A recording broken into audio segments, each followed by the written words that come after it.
मध्य प्रदेश के मुख्यमंत्री ने कहा कि कोरोना कर्फ्यू अभी हम समाप्त नहीं कर रहे हैं। कोरोना कर्फ्यू 15 जून तक जारी रहेगा, लेकिन कोरोना कर्फ्यू में हम छूट दे रहे हैं। सुरक्षा भी और समृद्धि भी।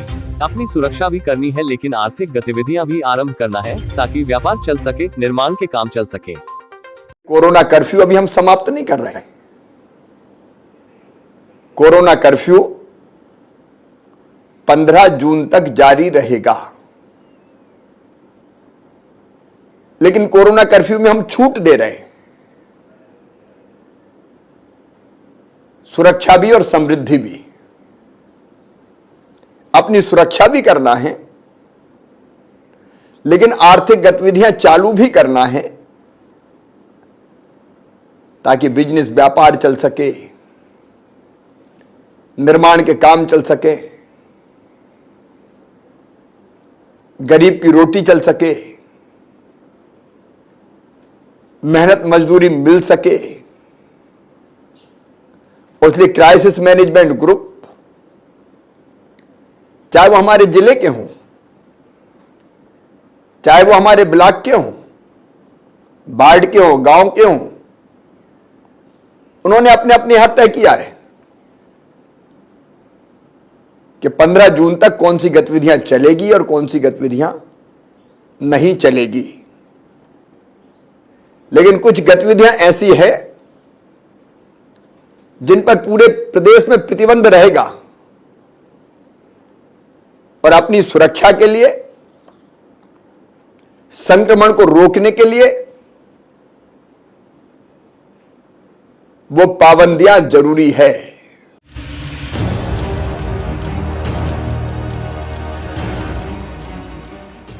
सांसद का धारा 129 में चालान कटा, बिना हेलमेट के चलाई बाइक, 250 रुपए जुर्माना। सांसद अपनी गलती मान चालान कटवाने खुद पहुंचे थाने। कहा गलती हो गई, आगे से ध्यान रखूंगा। उज्जैन। आज से अनलॉक की शुरुआत होते ही उज्जैन आलोट सांसद अनिल फिरोजिया का 250 का चालान पुलिस ने काट दिया। दरअसल क्राइसिस मैनेजमेंट की मीटिंग में 1 जून से उज्जैन को अनलॉक करने निर्णय लिया गया था।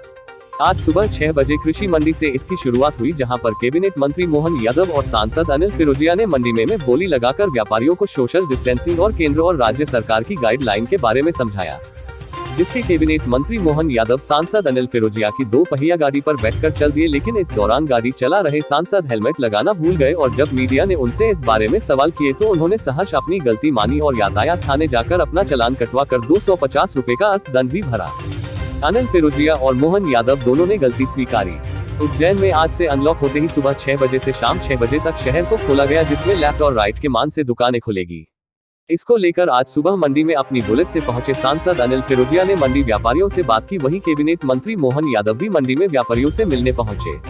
इसके बाद मंत्री और सांसद दोनों बुलेट से शहर के विभिन्न गलियों में जाने के लिए रवाना हो गए, जिसमें बुलेट सांसद चला रहे थे, वहीं कैबिनेट मंत्री यादव बुलेट के पीछे की सीट पर बैठे थे। इस बीच 2 पहिया वाहन सवार ने सांसद की बाइक को टक्कर मार दी, जिससे मोहन यादव के पैर में चोट भी लगी, जिसको यादव ने स्वीकार भी किया।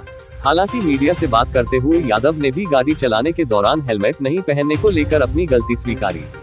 थाने पहुंचकर खुद ने कटवाया चालान।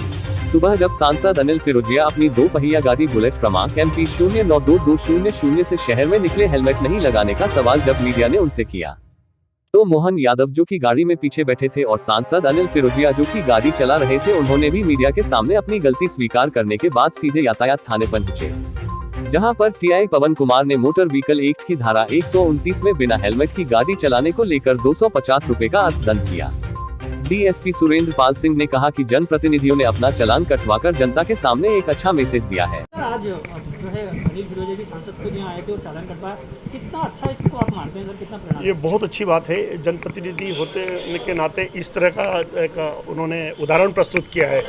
ये आम जनता के लिए और बाकी के लोगों के लिए भी बहुत ही मायने रखता है कि अगर आप बाइक चला रहे हैं और हेलमेट नहीं पहन रहे हैं तो मोटर व्हीकल एक्ट का उल्लंघन है।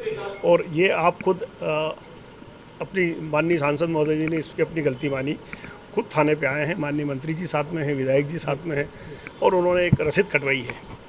बहुत अच्छा उदाहरण है और मैं समझता हूँ कि आम लोगों के लिए प्रेरणा स्रोत भी रहेगा। सर कौन सी धारा है इसमें लगती है, वो लगी है सर, और कितना? अब 250 रुपये की पेनल्टी है उसमें, और मोटर व्हीकल एक्ट की धारा 129 में बिना हेलमेट पहनने पर कार्रवाई की गई है। Thank you sir. नहीं ठीक नहीं, बहुत अच्छा। तो कब से शुरू करेंगे इसको? सर जी, आज एक अच्छा आपने यहाँ पे संदेश दिया है, किस तरह का संदेश था, कितना आपको यहाँ जुर्माना भरना पड़ा? आज वास्तव में मैंने 2-3 साल बाद मोटरसाइकिल चलाई, लेकिन वो चलाते चलाते एकदम ध्यान आया कि हेलमेट नहीं लगाया, जो गलत। यातायात नियमों का पालन करते हुए हेलमेट लगाना बहुत आवश्यक होता है, और मैं ये एकदम खुशी या भूल-वश मैं हेलमेट नहीं लगा पाया, तो मुझे उस चीज़ का एहसास हुआ।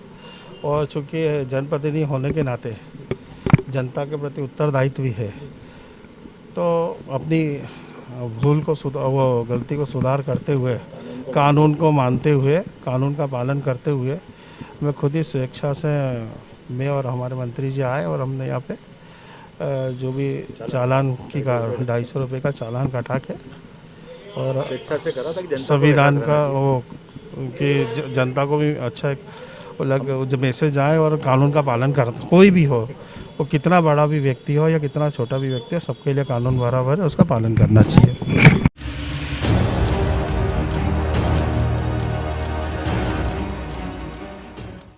विश्व प्रसिद्ध ज्योतिर्लिंग महाकालेश्वर मंदिर के विस्तारीकरण के चल रहे कार्य के बीच मंदिर के 500 मीटर के दायरे में खुदाई कार्य तेज गति से चल रहा है। खुदाई के दौरान आज एक बार फिर वर्षों पुराने प्राचीन मंदिर के अवशेष मिले हैं, जिसमें माता दुर्गा की दिव्य मूर्ति के अलावा मंदिर के स्थापत्य खंड भी मिले हैं।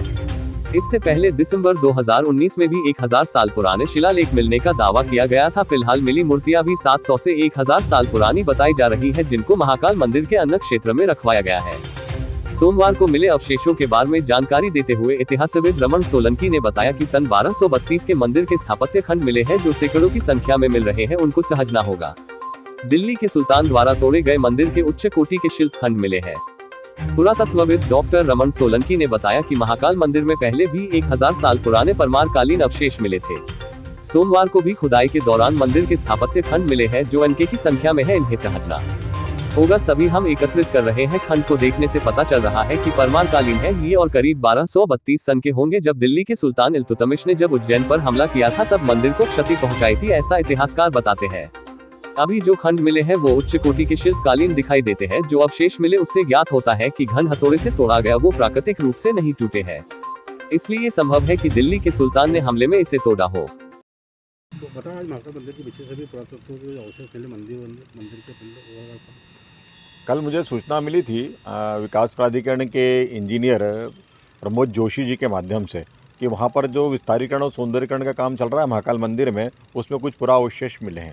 तो मेरा वहाँ जाना हुआ और जाकर देखा कि निश्चित रूप से जो 2020 दिसंबर में मंदिर की जगती भाग और कपोतिका मिली थी, उसी स्थान के पास में बिखरा हुए पुराअवशेष दिखाई दिए हैं। अत्यधिक मात्रा में पुराअवशेष वहाँ पर बिखरे हुए। ये इस प्रकार से 1232 में जो आताताइयों द्वारा यहाँ पर आक्रमण किया गया था उज्जैन में, और कई हिंदू मंदिरों को तोड़ने की उसमें कहानी इतिहास के अंदर प्राप्त होती है, किंतु उसके कोई साक्ष्य नहीं मिलते थे। किंतु एक जब कल वहाँ पर जाके यथास्थल पर देखा तो उससे स्पष्ट हुआ कि यहाँ पर आताताइयों ने आक्रमण किया था, क्योंकि पुराअवशेष जो मिल रहे हैं, स्थापत्य अवशेष जो वास्तु विन्यास की दृष्टि से बहुत महत्वपूर्ण है, परमार युग के ये अवशेष हैं। परमार काल 1000 वर्ष पूर्व जब राजा भोज का शासन था, उदयादित्य का शासन था, तब यहाँ पर विशाल मंदिर हुआ करते थे। उन मंदिरों में से एक मंदिर, महाकाल के मंदिर के प्रवेश द्वार पर भी मंदिर था, वही मंदिर का भग्नावशेष यहाँ पर बिखरे पड़े हैं। इन मंदिरों में जब देखा गया कि एक कीचक भारवाही कीचक है, जो उसकी 4 भुजाओं पर वो पूरे मंदिर को अपने कंधों पर उठाए हुए होता है, वो भूत भावभंगिमामय से तराशा गया था। बेसाल्ट स्टोन है, और ये परमार युग में इस प्रकार के स्टोन को बहुत ज़्यादा अत्यधिक मात्रा में प्रयोग मंदिरों के लिए लाए गए हैं। वही स्टोन यहाँ पर भी प्रयोग में लाया गया और उस पर नक्काशी की गई, ऑर्नामेंट्स पहनाए गए, पूरा आभूषणों के भार से लदा हुआ कीचक दिखाई देता है। अनेक शिखरावलियाँ यहाँ पर बिखरी पड़ी हुई हैं, स्तंभावशेष हैं, ऐसे अनेक यहाँ पर स्थापत्य खंड दिखाई दिए हैं। वहाँ के जो प्रमोद जोशी जी और प्रवीण दुबे जी इंजीनियर थे, उन्होंने कहा है कि हम इनको सारा एकत्रित कराएंगे। वो करीने से खुदाई कर रहे हैं, खुदाई करने में कोई कोताही नहीं बरती जा रही है। वो अपने जेसीबी से और अन्य यंत्रों से जो खुदाई कर रहे हैं वो निकाल कर उनको एक तरफ इकट्ठा करते जा रहे हैं। ये निकालने के उपरांत अगर एक स्थान पर यथा स्थान पर रख लेते हैं तो भारत और भारत से बाहर से आने वाले पुरातत्व इतिहास के शोधार्थियों के लिए वास्तु विन्यास की दृष्टि से किस प्रकार से मंदिरों का निर्माण होता था राजा भोज के काल में, वो एक शोध करने का कार्य उनके सामने आएगा। और नए नए इतिहास, और ये एक चीज़ महत्वपूर्ण है कि महाकाल मंदिर का जो गौरवशाली इतिहास था वास्तु विन्यास की दृष्टि से, स्थापत्य खंड की दृष्टि से, मंदिर निर्माण की दृष्टि से, वो जो राजा भोज के साहित्य में जो रचा गया है सम्रांगण सूत्रधार में कि इस प्रकार के मंदिरों का निर्माण हुआ था, वो हमें दिखाई देता है यहाँ पर। और यह एक जो अवशेष मिल रहे हैं इनको एक स्थान पर एकत्रित किया जाना चाहिए और वो एकत्रित कर भी रहे हैं। डॉक्टर रमन सोलंकी, विक्रम विश्वविद्यालय पुरातत्व उत्खनन शाखा प्रभारी। देश विदेश गांव शहर सब पे नजर, सबकी खबर, नया रूप है नए है रंग, सबको समेटे अपने संग। आपका अपना शहर का सपना दैनिक अवंतिका, दैनिक अवंतिका, दैनिक अवंतिका। राजनीति फिल्मी बातें सब कुछ ही हम इसमें पाते, घर होटल ऑफिस या दफ्तर, क्लर्क प्यून या हो फिर अफसर, सबका चहेता सबका प्यारा दैनिक अवंतिका, दैनिक